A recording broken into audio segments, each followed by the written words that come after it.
This is the center of our studio, the mixing console. It's a very, very important piece of kit. This takes all of the inputs, music, mics, etc. And this will then send a signal to our aerial, our transmitter and our aerial to broadcast. So it's very important that we use this correctly. And also very important that we take care of this. So when we come into the studio, the first thing we need to make sure is that all the settings are on a default mode. Obviously things could have been changed from the previous show.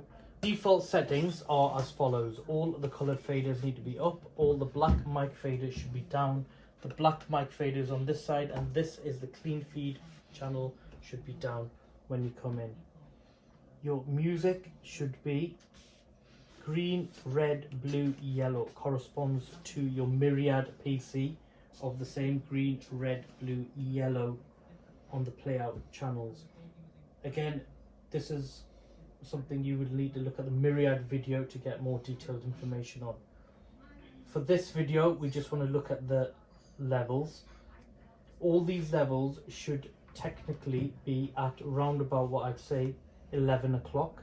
The yellow fader should be at 10 o'clock. The mic channels we leave in the middle. These trims will need to be adjusted depending on the level of volume of voice going into the mic. Mic 1 is your presenter mic, and we always go in a clockwise way with the mic. So mic 1 will be the presenter mic, mic 2 will be your guest mic, and mic 3 will be the other guest mic. This side we have two channels, CD1, CD2. These are run on two inputs, so they can be doubled up on different inputs. CD1 is also linked to our quarter mini jack, which goes into your PC if you're using a computer for your music playout. CD1 and CD2 are obviously linked to our CD players. This channel here is the white channel, the clean feed channel, which is linked directly to the streaming computer, as we call it, which is on the left hand side of the mixing desk. This will carry your phone calls should you want to put them on air. Generally, the defaults are set, and again, you would need to use the trim to adjust volume level depending on what the input is. If we look at the meters, these meters should be bouncing around about 5 on there to keep the correct volume level. Faders are on and off. That fader at the top is on at 0. What's brought to the bottom, that's off. Again, you can adjust music levels if you're talking over the music. Generally, your mic faders will either be on or off, on or off, on or off.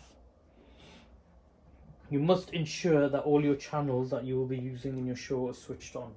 As you can see, these channels are lit up and they're switched on. If any channel is off, it'll be grey like that, which means it's switched off and it won't work.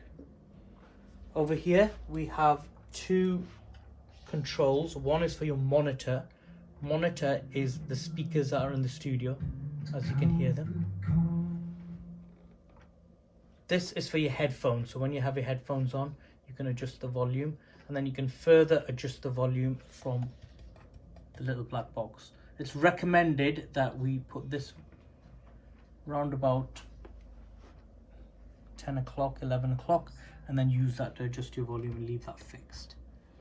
All these you don't generally need to worry about, but these both should be lit up during your show. That's PGM and AUD should both be lit up.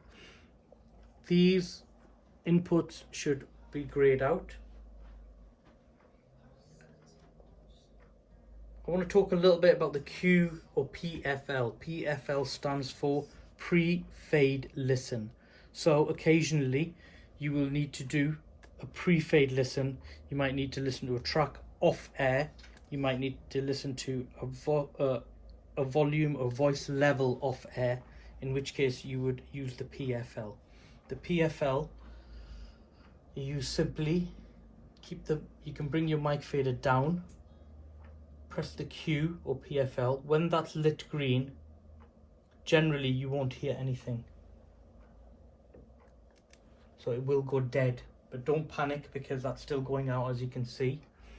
But you can now listen in your headphones off air, and you can also listen through the monitor if you play it through there. So that's off air.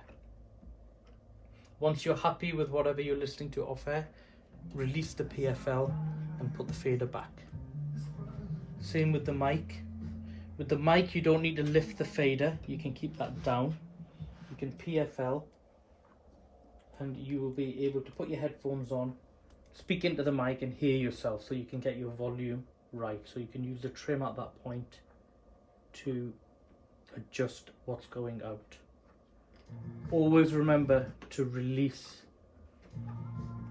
the PFLs, the Q PFLs, when you go back into your normal operation of your show, because if you don't, you won't hear anything.